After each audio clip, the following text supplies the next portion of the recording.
weep, brana, weep, ninny bong, and welcome back to the Justin Network. Today, we're going to be looking at another vintage Beast Wars reissue. This was for the 25th anniversary of the Beast Wars, and this one is going to be obviously the biggest one we've looked at. This is Scorponok, and for you all G1 fans, like myself, this is not the same Scorponok. This is a different Scorponok, as you can probably already see by looking at him. This was one of the Predacons, which for y'all that don't remember, Predacons were basically the Decepticons of the Beast Wars TV show in the 90s. Scorpion turns into desert attack robot. But yeah, it's Scorponok, not the same Headmaster Scorponok or G1 Scorponok. This is the Beast Wars Predacon Scorponok. He at one point in time was the second in command to Megatron of the Predacons, and we are going to get this bad boy open and look at him. I'm very excited because this is kind of a big deal. This is one of the bigger characters from that show, not only in prominence but in size as well. By the way, this is a great little size box. This is going to be great to set up for display purposes. I think it looks really cool. Function is the Desert Attack Commander. Interesting. Scorponok surprises enemies 3 different ways: by launching its robotic bee, firing a 2-shot missile blast, and by using its terrifying tail for poisonous cyber strikes. But yeah, this is a really cool box in my opinion. Hey, get on with it! And here is the mighty Scorponok, your Desert Commander.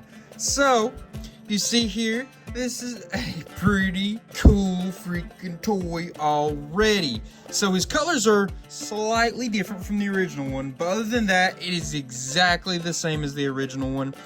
The colors, they try to make it a little more cartoon accurate. That's why they did a little bit of a different paint job with this. But other than that, this is basically the exact same figure. So he's got some cool little gimmicks going on. This tail, right? If I'm not doing it exactly right, roast me. You can do that all you want. Didn't want to look up how to do it, just from the instructions. If the instructions show it like you're supposed to do something like this, and I don't know. So this is the way I do it. Right, like that.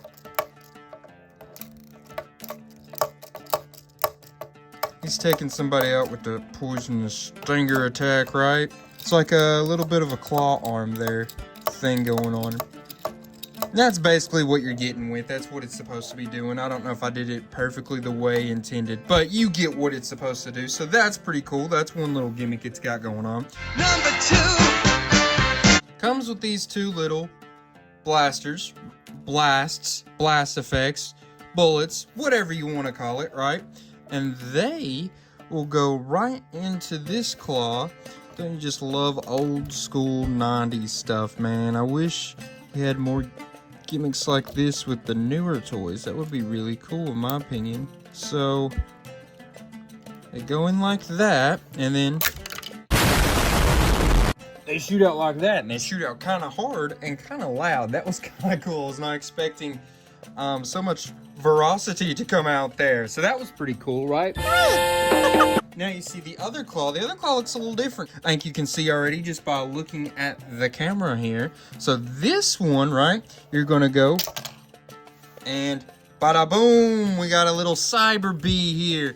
Little cyber companion. Looks very cool, right? To some of you, specifically Angel, my mother, she's gonna say, hey, that looks really freaking familiar. It's because I had the original one. Just the Cyber Bee, though. I got it from like a yard sale or something when I was a kid, and I used to play with it a lot. I knew it was Transformers, but I didn't know what it was. It goes to this right here. And yeah, it just folds up like that.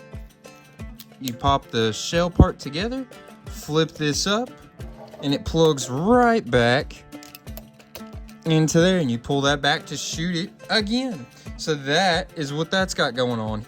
His legs here, they'll go down like that, you see, but he can't really stand like that, so it's best to just have him out as far as they'll go, in my opinion. But yeah, this is kind of what he's got going on here. He's got all these little nails, or screws, sorry, on the sides of this side. So displaying, if you're going to do them at an angle, this would be your best side to display. That's his left side, his better side, his stronger side in the looks department. but head on looks pretty solid as well. The tail has got some nice coloring here on the points, right? It's got that blue-red changing into each other. That looks really cool. The colors overall look really good on this bad boy, I would say. I kind of wish the Cyber didn't have yellow because that stands out just a hair. But overall, this is pretty cool looking, right? I mean, it's very cool looking, I would say. Look at the bottom here. You see a lot of screws, a lot of emptiness. But I would say for a toy like this, in this alt mode, you're going to see the bottom of it probably even less than you would like, say, a vehicle or something. Because just the way he sits and such, it's going to make a lot more sense for him to just stay put like this most of the time. He's got, you know, can spin these around like that, can move them in different ways so they can do those different things like that. Both of them have that same movability with that. You can turn this around like that. Can it do one of those, right? It can go like that, sit like that right there if you would like. You know, it's got a lot of different movement there in his tail and in his arms, so that's pretty darn cool, I would say. This was a really higher end toy for the 90s Beast Wars line. This was one of your, I think it was a mega class is what it was called at that point in time. It was technically $15 at the time, but that was still one of the more expensive ones. I know $15, you're like, dang, what a steal, but not really. In the 90s, $15 was for a toy was still, you know, kind of higher up there. It was definitely one of the more expensive Beast Wars toys. It was up there, being a mega class, which was one of their higher class of figures. But yeah, so that's kind of what you got going on with this figure in this mode. I think he's got some great detailing, great coloring. I feel like they didn't spare any expenses here. I think they really went out on this mode. How about we measure it out though, kind of see what we're working with on the measurements a little bit better for you. We'll go from that little trigger to the end of the claw, I guess. This is kind of a hard one to measure out, but going to be close to 9 3/4 inches. Let's say we go from the ground to the top of his stinger.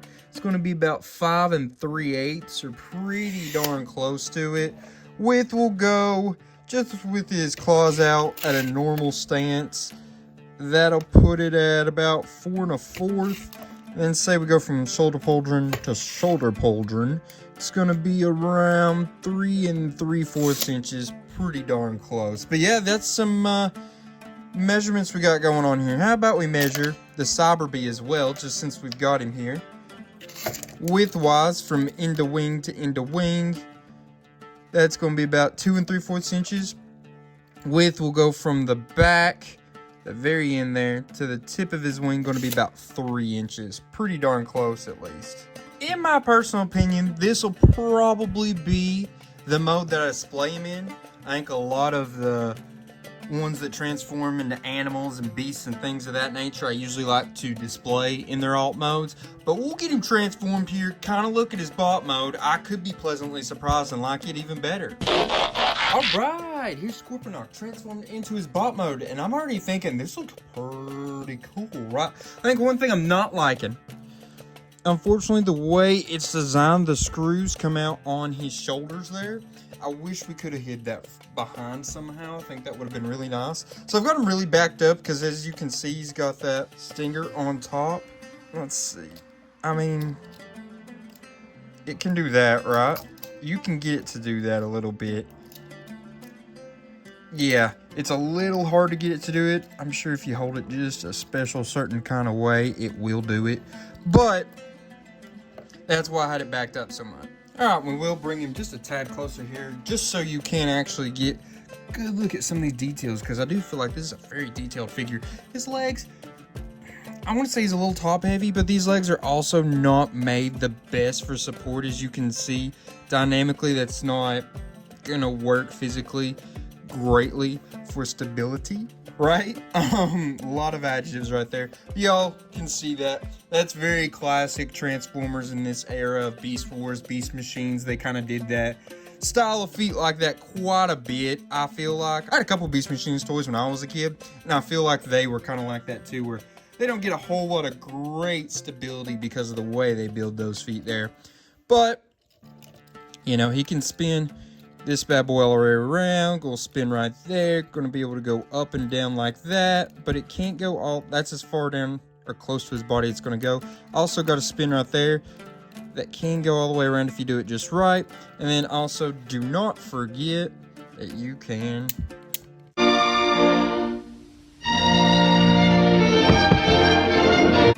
This other arm, obviously going to do the same thing, you know, with its movement. But don't forget that with this one, we can shoot out the cyber beam.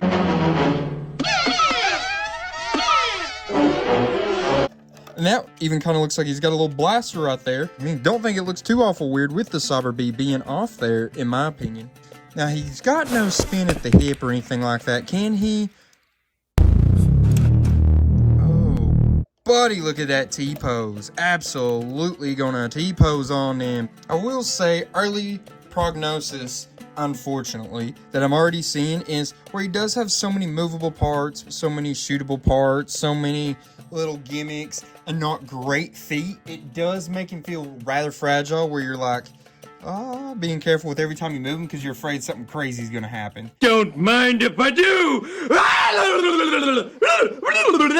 So, that's one little knock. I hate to say it, but that's just a stability issue really that he has, which, you know, the time frame, that's pretty normal that it would be like that. So he can kick up to there, right? Going to be able to kick all the way back to there. Dang, he can almost kick himself in the back of the head. Pretty crazy. He's got that knee, right? We'll spin right there.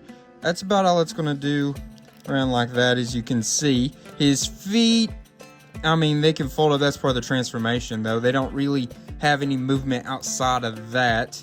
You can see the inside there. It's pretty open. Got a little barcode or something right there. Little serial number.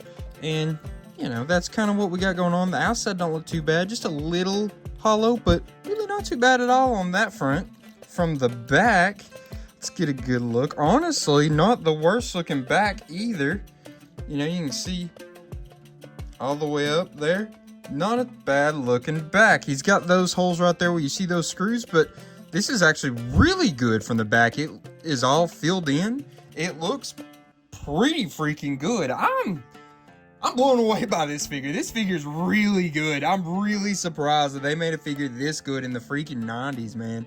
I mean, I know this was a high-scale Transformers toy for that time, but man, this is cool. This is very cool. I'm loving this so far. And like I said, I had the Cyber Bee as a kid.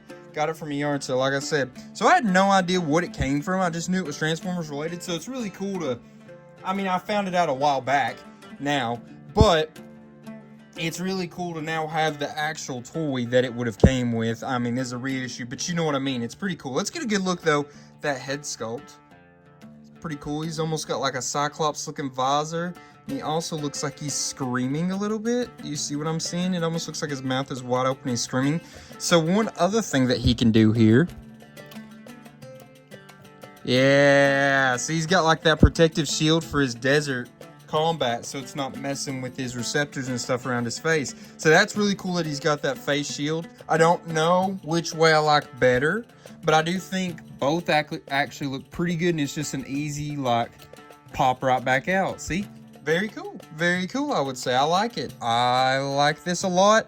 I'm a fan of this. I'm really liking this. I was a big fan of the Beast Wars reissue retracts, but this one might be taking the money as my favorite Beast Wars reissue toy that I've looked at.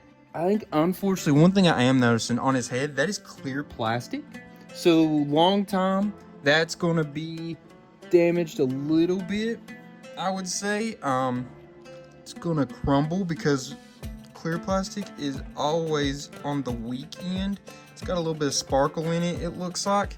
Yeah, that's probably long-term going to be an issue, but not worrying about that today, of course. But this is a cool looking figure, man. I'm loving this. Let's see how tall he is, though. Measure now. We'll go from bottom of the feet, top of the head. He's going to be about 5 5/8 inches. Go from the bottom of the feet to the top of his stinger. That's going to be closer to 8 7/8 inches. If we go from shoulder pauldron to shoulder pauldron, it's going to be about 3 3/4. Pretty darn close. So it's giving you out his measurements. pretty darn cool, right? How about we do a little bit of size comparison for our friend here? Put him next to a modern deluxe class, the Gamer Edition Studio Series Cliff Jumper from War for Cybertron.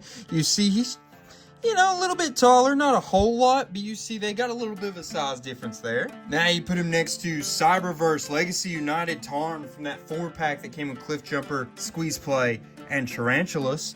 And you see he's got a good bit of little height on Scorponok, but that's just if you're going to the top of Scorponok's head. You go to the top of his stinger, he's still got a good size advantage on Tarn. I guess you would say if you're going to the top of his head, he's just a bigger end deluxe class, I would say, when it comes to that height scale. This was a fun little one I wanted to see. We put him against a modern leader class with the Combiner Wars Thundercracker. As you can see, the top of his tail, it about goes to the top of Thundercracker's head, which is kind of wild. That just shows you how tall this guy really is if you're going from bottom to the top of anything he's got going on. So, pretty cool.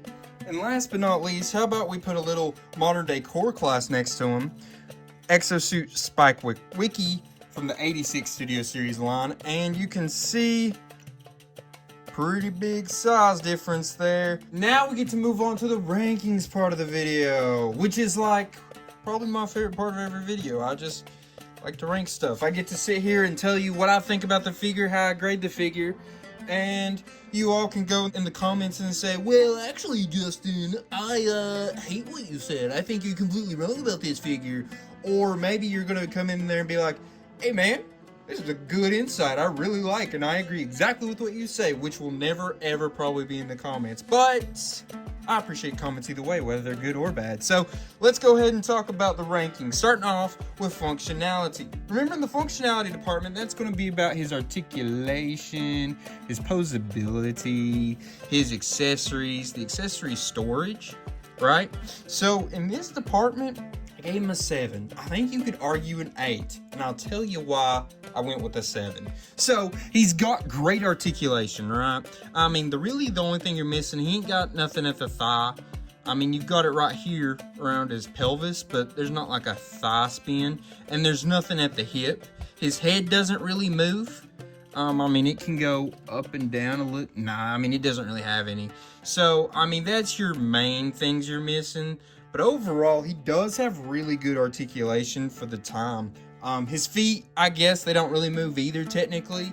But then another thing is posing. So he can do some great poses. His arms will move in a lot of cool different ways that'll do a lot of different stuff. And, I mean, his stability is okay, but it's not incredible. And it's because he's a little top heavy. Not too bad, though. There's definitely been a lot worse top heavier figures that we've looked at on this channel. But his legs / feet, not incredible when it comes to foundation support. So, we also are going to talk about some of the good things, though, in functionality. He also's got some really cool accessories. He's got the Cyber Bee, he's got the little blast he does here, and both of those has good accessory storage as well. I mean, you could definitely argue an 8. I'm going 7. But I may hate myself in the morning and think I should have gave it an 8. Next up, we'll judge him on transformation. Remember, transformation is all gonna be about how fun was the transformation, how creative was the transformation, how hard / easy was it to do, and I think he deserves a 7. Was it a hard transformation? No, it was actually pretty easy. Was it creative? A little. Not crazy creative, but it was a little. I like the way these legs worked with flipping around, being part of his like rib cage and such. I thought that was cool. And then, was it a fun transformation? I think it could have been more fun. Did I dislike it? Absolutely not. I think it was a good little transformation. But I do think there was just a little something missing in that fun department. And I think this was very close to being an 8. But I went 7. I think to me that makes a lot more sense. But it just needed a little something more to make it just that tad bit more fun, in my opinion. Then last but not least, we'll talk about his appearance. Remember, his appearance is going to be based on how cool he looks in his bot mode, how cool he looks in his alt mode, and how does he compare to the figure he's supposed to be looking like, or the character he's supposed to be looking like, right? So this is going to be compared to the way Scorponok looked in the cartoon of Transformers Beast Wars. So we'll go with, this one I've fought with quite a bit, right? I've gone back and forth between two numbers, and it's a 6 and a 7. I think that I'll go with 6.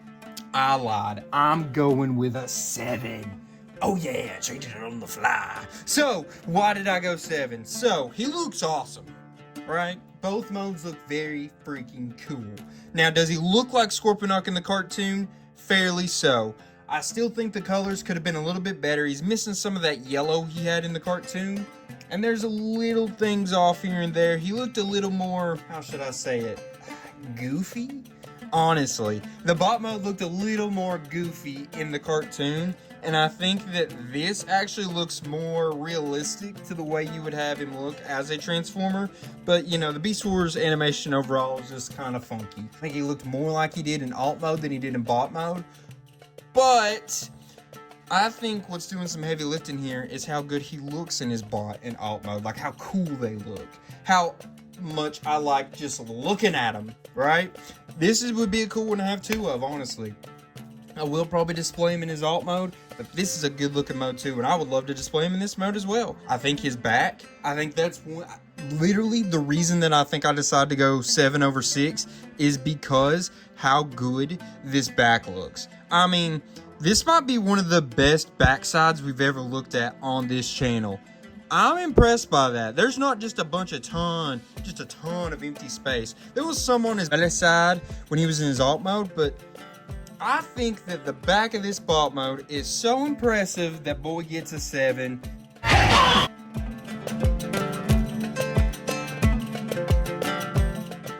Now I'd like to know what you all thought. Did you like this figure? Did you dislike this figure? Was you like, man, I need to go buy one of these myself? If so, I got mine off Walmart.com. It was on sale at the time. I don't think that sale is still going on because I've had it for not a long time. It's just been a few months, I'd say. But I'm sure you could find it at a pretty good price on eBay probably. A lot of these reissue Beast Wars figures for the anniversary didn't sell super well. I don't know about this one. I would say that the Scorponok sold a little bit better than I know it sold a good bit better than the Retracts or the Pterosaur that we've looked at earlier on this channel. But I would like to know what you all thought. Also, while you're commenting, how about you like this video? How about you subscribe to the channel? How about you maybe even share this video? All that would be super helpful to our channel, and I would appreciate it very much. We will see you guys next week when we do another video, because we do a video every week, right? And that's going to leave us now with a till all are one. Peace!